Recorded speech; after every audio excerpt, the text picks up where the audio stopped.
Just because something has the Nintendo seal on it, does that necessarily mean it's still high quality? It's an interesting question. I don't want to give the whole episode away, but... It's kind of weird because I remember there was a time where I could confidently say that Nintendo doesn't make games that aren't fun. And I think, like, no matter what kind of shortcomings Nintendo would reach, they kind of upheld that for the most part. Yes, it may be a spoiler, but I had a lot of my time with Mario Strikers I didn't fully enjoy, and it's been a weird thing to feel, especially with something as prominent and trusting as Mario on the cover. But of course, we're going to delve much deeper into that when we discuss the things that you should know before you buy Mario Strikers Battle League. And of course, I brought my friend Tom Peeler with me today. He's a good friend of mine, and I haven't talked to him in a while, and I wanted to talk to him. So, Tom, would you care to introduce yourself? Hey everybody, I'm Tom from Bad Elephant Gaming, where we give you gaming experiences you'll never forget.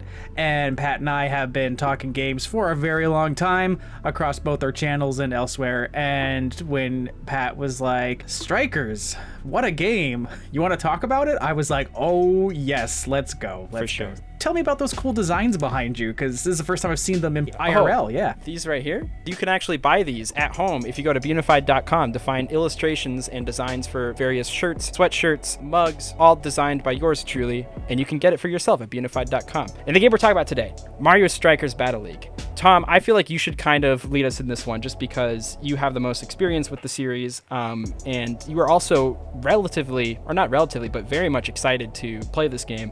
And maybe your experience was a little bit different than that. Do you want to explain just kind of your shift from initial experience to how you see the game now? Sure. So yes, Mario Strikers, it's part of the wide and colorful world of Mario sports games, this one focusing on soccer or football for our European friends. This was a highly demanded sequel. Strikers became really popular when it debuted on the GameCube and then got a sequel on the Wii because of its really just like over-the-top colorful presentation with almost like comic book panel style action shots, and then the fact that it was like soccer but like with a lot of like almost Mario Kart-esque rules of physicality and items and things like that. I played a lot of the Wii version with my roommates in college, and it always was just very fast-paced, very easy to drop into gameplay. I was just going to say, it's funny because you use the words fast-paced and easy to drop into, which neither of those things really fit this game for me. Like, I didn't feel that fast-paced action you talk about, and especially dropping into easily was not something I could do. But anyways, continue with what you were saying. No, you're right. So Strikers Battle League announced earlier this year, 2022, in a Nintendo Direct. And for me, what got me excited was not just the fact that it existed, it's that it was advertised with this new online component where you could build, manage, and grow a team, a soccer team within the game. I thought the concept of fostering an online community with friends and like watching the clubs as they're called grow, because like your progress would be tracked and you'd be put into certain divisions based on how well you played, and you get to play on worldwide events. I was like, this is really cool, and if you get it together with friends, it would make the experience even more interesting. So that's what made this a day one purchase for me. And we'll get into why this might be the last day one purchase I ever pick up for maybe a Mario sports title at minimum. But how about you? What's your background and your present on this title?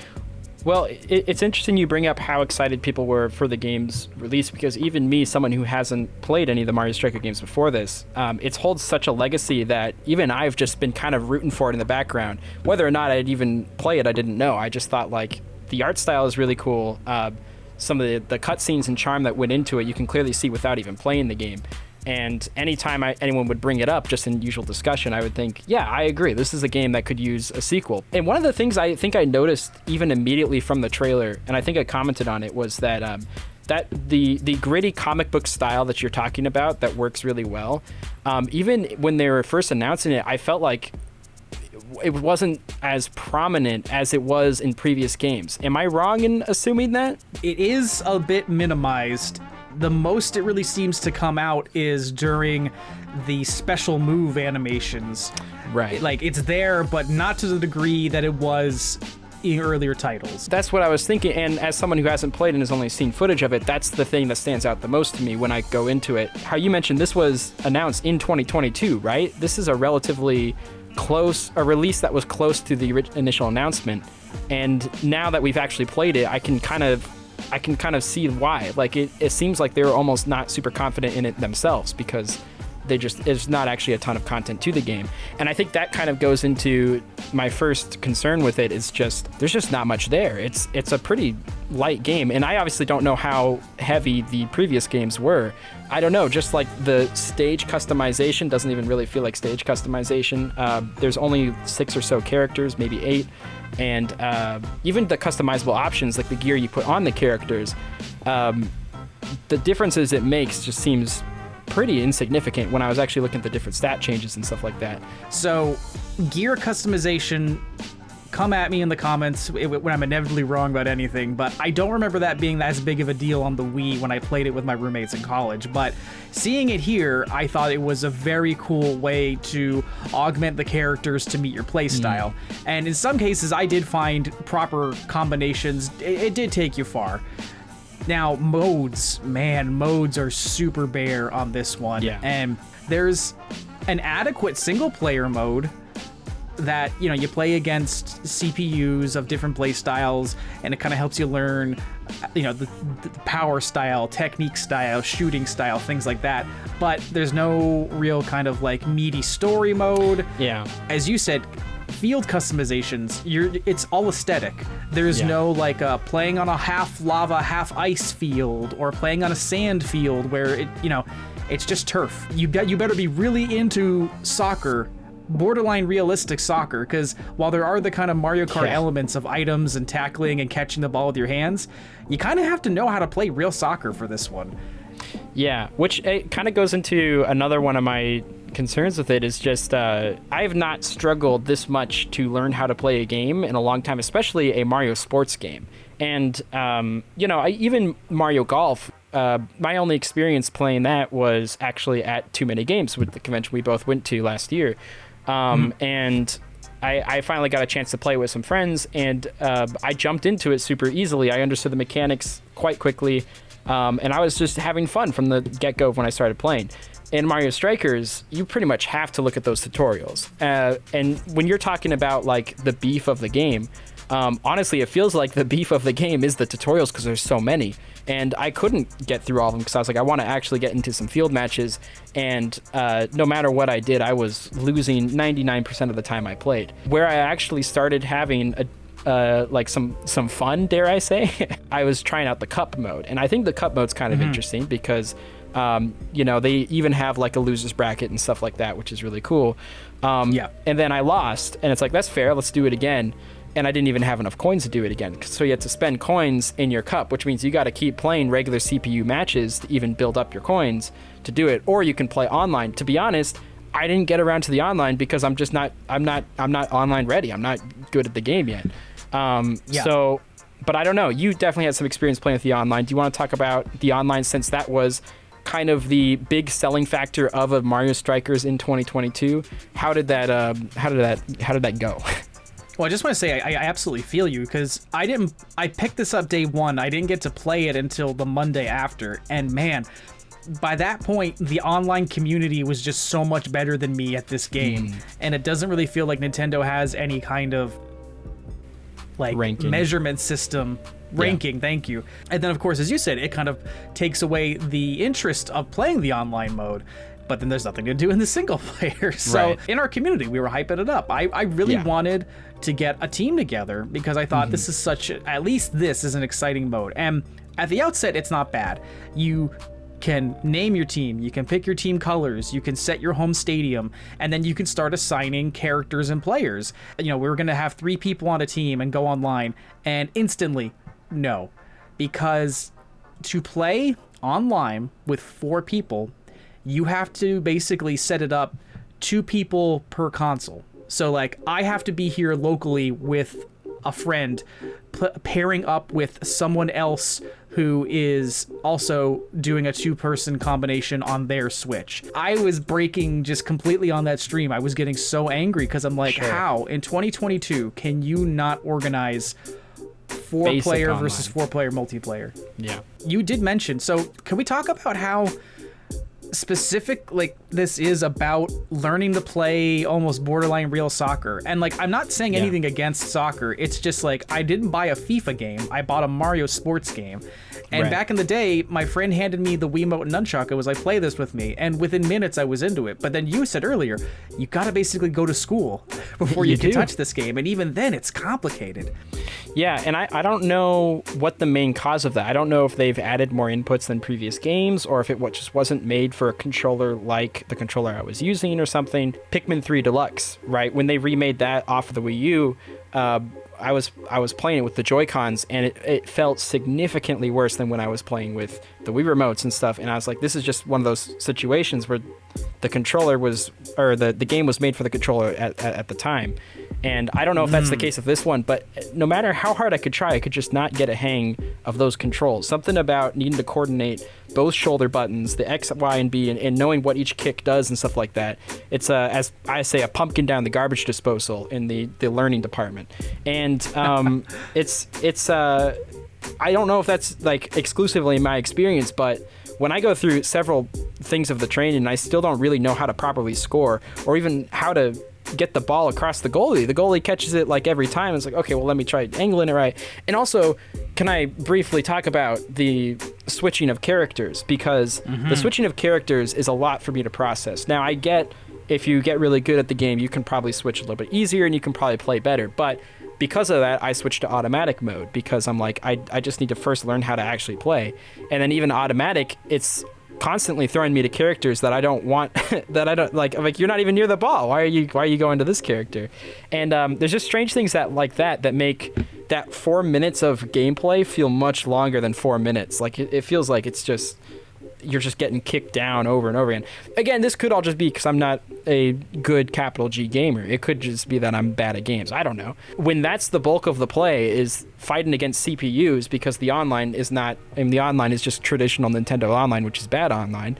And if you want to play on the cups, you got to keep spending more money. But in order to get the money, you got to play the CPUs. The bulk of the game just becomes not fun. It's so, it just feels messy. It feels like a strange, messy situation with not even a ton of content. For some reason, I love Mario Sluggers, right? Mario Sluggers is another chaotic mess, but it's a mess I've kind of grown to love. But at least in Mario Sluggers, there's so much going on in the game that it makes sense that it's messy. There's not even that much going on in Strikers, and yet it still feels like you got to start like twisting your fingers to actually hold the controller and stuff. And I don't know. That's my experience. Did you have any problems with like controls or understanding? Yes. If I remember correctly, there are control styles you can switch between, which I didn't do. I have this kind of stubbornness with certain games where I'm like, I should just commit to learning the play style the developers set out, because maybe they did it for a reason. But, you know, this kind of made me think about, I think maybe we talked about this. I thought the control layout for Metroid Dread at times was pretty clunky for where certain commands were. And this kind of continued it for me, where I'm really baffled why Nintendo is not into rebinding controller layouts. They're very against it. But even still, it just felt like really weird, because I would like instinctively go for something and then be like, oh no, that's on the other side of the controller. What are you doing? And I want to talk about, like, you mentioned character switching and the chaotic nature of the field. So in the older Strikers games, it was not heroes versus heroes. It was basically like, if you picked Mario was the team captain of some Koopas and Toads, versus Bowser, who was the team captain of some Goombas and some Dry Bones or something. I think seeing how this is played out, I don't think it was a good decision, personally. And I think the biggest team player mess up in this entire thing is not having direct control of the goalie, because the goalie will have the ball and he's ready to return it, and I'm reasonably distanced from him, and I'm like, I'm the player character, I'm open, I'm right here, give it to me. And he turns and he chucks it like up, and I'm like, why? he'll never give you the ball. It's in his contract to never give the player the ball. I'm pretty sure. But also, even just when you're fighting the CPUs who are trying to give the ball, it's like, well, how the heck am I supposed to know which ball the goalie is going to throw to, because it's completely offset or whatnot. The goalies in general feel like there's not much skill to strengthen them or weaken them. Sometimes the CPUs will get a goal instantly, and I don't know why. There's nothing I could have done to stop that. And then sometimes I will just constantly, he'll just catch my ball every single time. And I wonder how much of the goalie is tied, or how much of the difficulty rather is tied to just the goalie, because I'm sure they ramp up the chances of the goalie the higher difficulty you go. I still see them be idiots on fields when I'm on like a higher difficulty. They're still doing dumb stuff, but I'm playing even dumber because I just don't know how to play the game. But it feels like they give you so much controlling options, yet you never feel in control of the situation, which makes it just not a fun, realistic sport game to play, and it feels more like a realistic sports game than an actual Mario sports game. And that's the weird part, because you're just kicking and passing balls to each other the whole time, but you don't feel like you have control over that. So what's left? You have like 1 or 2 items that you can use every once in a while, and all the items basically do the same thing. Am I crazy? It's like stun enemy. That's literally all they do. Knock you down. That's yeah. And what's interesting to me is like how certain items don't have priority over certain things. Like none of the items can stun the goalie. Only the effects of your special moves on the characters can have any effect on the goalie. But at the same time, like, the goalie can still do whatever he wants to you. Like, if you use the Power Star for invincibility and then you run into the goalie's zone, he can still knock you down, even though you're technically invincible. Yeah. That pulls into another thing of there not really being very many tactical uses for actual items. And what are items supposed to be more than tactical? That's the whole point of storing them and using them. But most of the time, it's like you knock out the player in front of you, and that's pretty much it, because you don't even have control as to where it goes. It just goes wherever you're pointing. So unless you want to backtrack and hit something else, and when they all do the same thing anyway, there's just no reason to actually think about when you use an item. You should just press it randomly, pretty much. That's what it feels like. If I got one, it's like I might as well use it, because they don't work on goalies either. So what is the actual point of these items? That's what I don't know.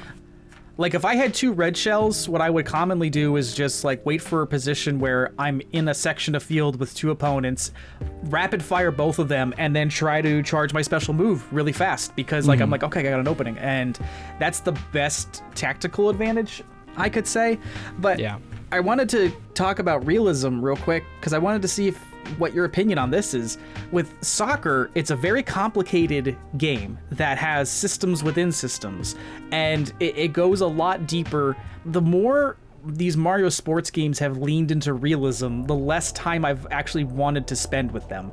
Like Mario Golf Speed Rush, I think as Donkey joked in his video about it, he was like, Speed Rush incorporated the one part of golf that nobody actually enjoys, walking to get your ball after you hit it. You know what I mean? Like, that's true. The older Mario Golf games, it was fun just like hitting, using something wacky. And then this, it's like, what if golf was more realistic? And it's like, I'd be playing real golf if I wanted that. Well, that's what's your take on? Yeah. There's a very distinct difference between liking sports games and then liking like Mario sports games. They are completely 2 different genres. I cannot remember the last time I've booted up an NFL or Madden. Those just games aren't for me. I don't have anything against them. They're just not for me. Sure. Yet most Mario sports games I end up having a ton of fun with. And if I talk about the one I've most experience with, which is Mario Sluggers, there's a lot of boring aspects of baseball that Mario Sluggers is able to just completely take out of the picture. You know, typically with baseball, most of the time, most of the players are waiting while only 2 actually do something, you know? And I've played baseball when I was younger. That was the boring part, was when you're either on the bench or you're on the outfield and stuff. But Mario Sluggers has a way of making you 100% engaged the whole time.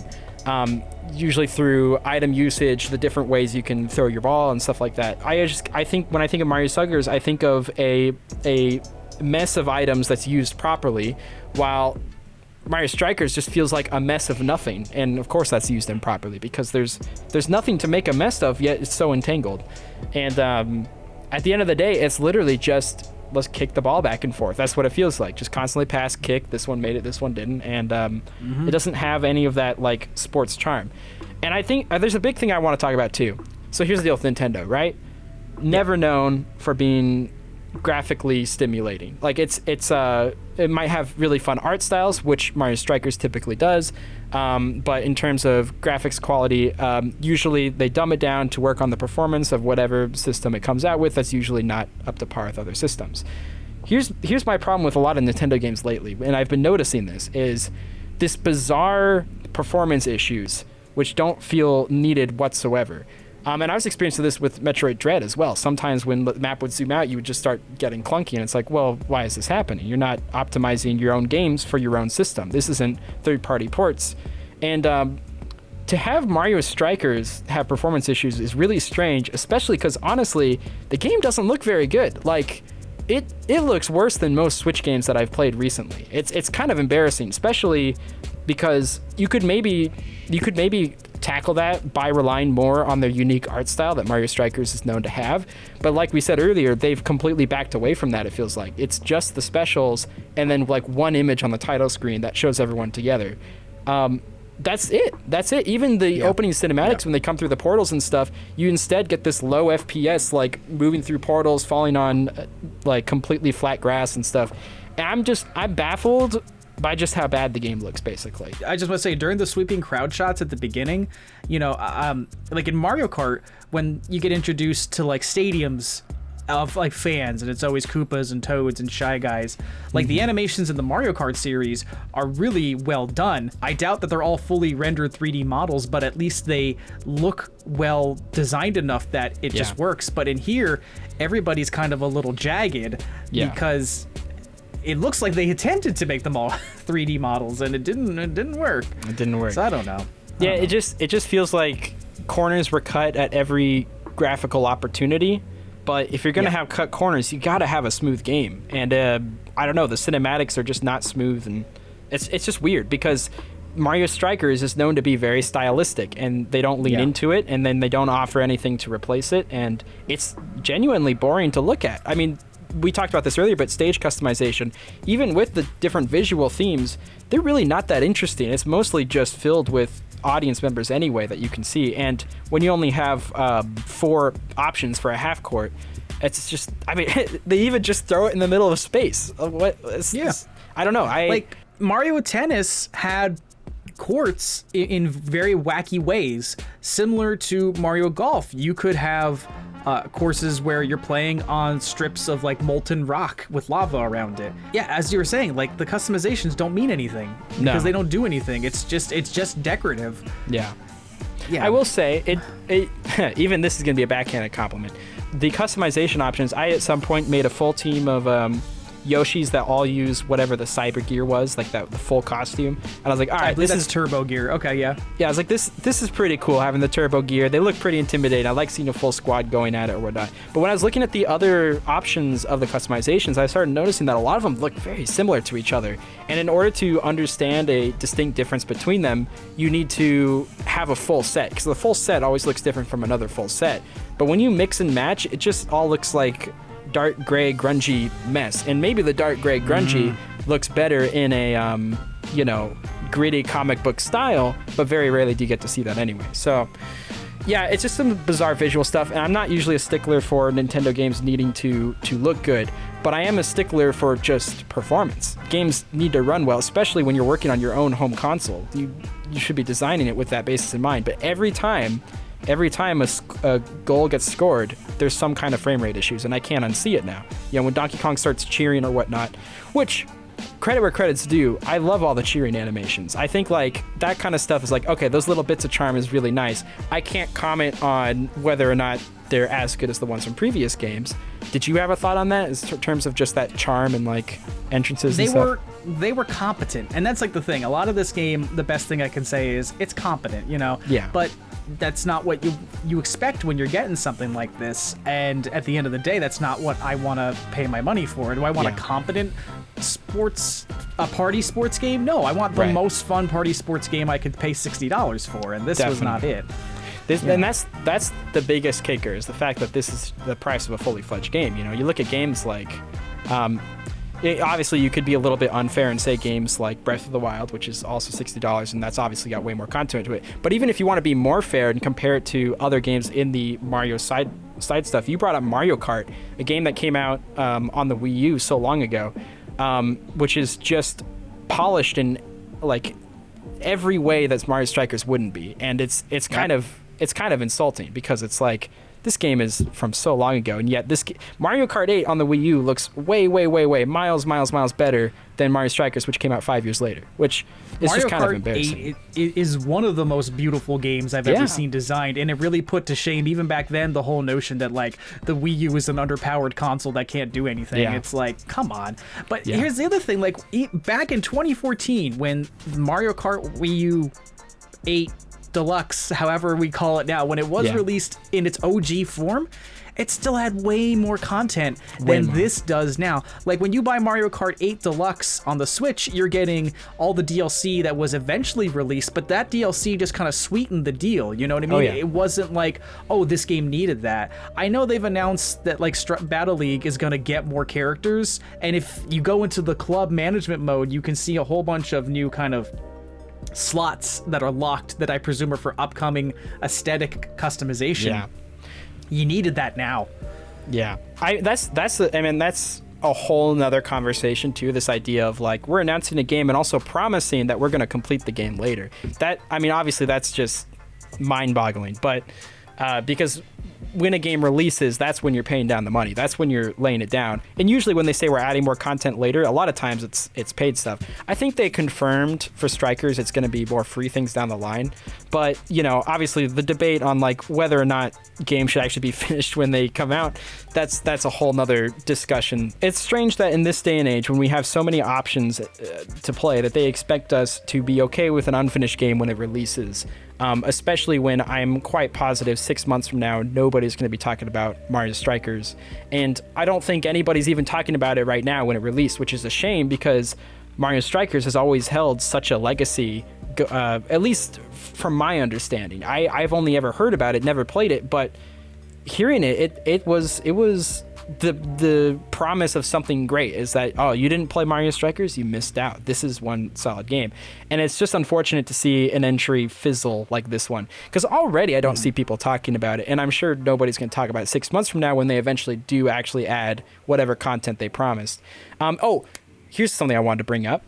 There's also a little bit of like disparity between how fans react to an IP like Mario than when it comes to a new IP such as ARMS. Because if you think way back to when ARMS was first released, a game that also was criticized for having less content and maybe not being as polished as the usual Nintendo party title, and granted it probably received a lot of that because it was one of the launch titles, so it's understandable why they're a little bit more critical with it.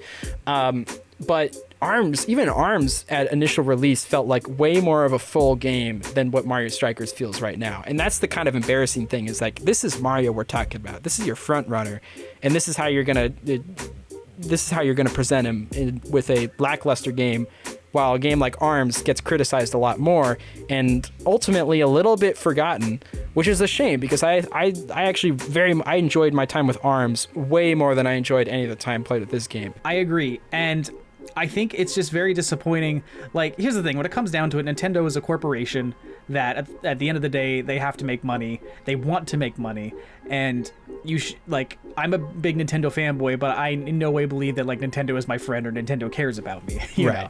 Definitely. And that's the thing, is that like it has come to a point where Mario is such a beloved cultural icon, but he's also a magnet for cash because Nintendo knows what he represents. Yeah. And this is the first time in quite a while that I remember a Nintendo day one purchase absolutely turning me off. It has happened. This isn't like, I'm not like trying to say Mario Strikers changed my whole opinion on everything. It's just, but like, I returned this. Yeah. I put it back in its case. I took it to Target. I said, I want to return this. And they said, was it defective? And I said, yes, because I meant it. I was like, this is there's no 4-player online multiplayer. Yeah. This is defective. Yeah. And, I think I'm going to be a bit more cautious with day one purchases of certain titles from Nintendo going forward more often than I have ever been, just because it's like, man, like I almost bought this digitally. I am so happy I didn't buy this digitally. Always buy physical, folks. But what about you? That's true. Or rent physical. The game I rented before this was Kirby and the Forgotten Land, And that was a game I was really expecting to just want to experience but not actually keep. And then once I played, I just couldn't stop. I enjoyed it so much. I was like, this is a game that's well worth $60. You know, there's so much content to that game. Yep. I felt this way about Mario Party too, you know, when the Switch one came out, which granted, the Switch one was still a step up from previous Mario Party titles because Mario Party took a weird turn. But even then, it was kind of lacking. And then they released another one later that still is just content light compared to things that we're previously used to. But I think they're just relying on that like Mario sells. I don't know. All that to say, these are just some things you should think about before you buy Strikers. You might enjoy it. There's some fun to be had, maybe. It's hard to say that when I haven't personally had fun yet, but you might find something to like. Just be aware of the how light the content is and how much of a step back from previous titles it appears to be. Did you have any other closing thoughts you want to throw out there, Tom? I just wanted to agree wholeheartedly, but also expand. Like, maybe this is kind of a conversation about encouraging fellow gamers to just be a little bit smarter about their purchase habits, you know? Yeah. Like, look, if you purchase Strikers and you loved it, great. We're not saying you're dumb or, you know, in any way disparaging you, but like, as a game, as something you're gonna pay full price for, I couldn't recommend this to anybody. Yeah. And you know, look at what you can have for $60. There's plenty of just single other games you could buy. There's tons of services like GameFly, like Xbox Game Pass, like even Nintendo's own online service, which people have criticized maybe for being overpriced. But if you just paid for that alone, you get a library from 3 different consoles. You know what I mean? Like $60, what are you going to spend it on and how are you going to get the most value out of it? Yeah. I don't think you will with Battle League. So no. Very well put. There's just so many other things out there right now. Even though new releases might seem a little dry in 2022, at least to my understanding, especially if you're a Nintendo fan, it seems like a little dry in 2022, which could be why maybe this game was rushed out. Maybe years down the line, we'll find out hear some development stories about like maybe they had a lot more planned or something, and then Nintendo just pushed it out because they needed something in 2022. Because this, but then that's like Nintendo making their problems our problems, and that's not fair either, you know. So it's like and profiting off of our problems, which is really frustrating. So maybe be more hesitant before you decide to buy this game. Maybe rebuy it too, so at the very least the money doesn't go to Nintendo. You could tell them that way that hey, we don't want to pay a ton of money for lackluster games. But of course, if you did buy it and you do enjoy it, you're welcome to continue playing it. We're not trying to stop you. We're not trying to hurt anyone's fun. We just wanted to explain some of our concerns so that other people don't get bit in the back like we almost did, if we weren't both returners. So with that, I think that's going to do it for the video. Tom, thank you so much for joining me to talk about this game. Is there anything you want to mention about Bad Elephant Gaming that you guys are doing that you would like to plug? At the moment, we are just trying our best to keep making stuff, and if you could check us out on YouTube, just search Bad Elephant Gaming. We've got our gaming podcast, stream highlights, unboxings. There's a lot of great stuff. Come check us out. We hope you enjoy what you see. There you go. Can confirm. Bad Elephant Gaming, great group of people making great stuff. You should definitely check it out. And of course, you can also check out my videos if you'd like to stay here longer. You can just hit that subscribe button. I've got some gaming stuff coming out. You can also go to beanified.com if you'd like to get yourself some cool merchandise, all designed and illustrated by yours truly. So thank you guys so much for watching, and I'll see you guys in the next episode.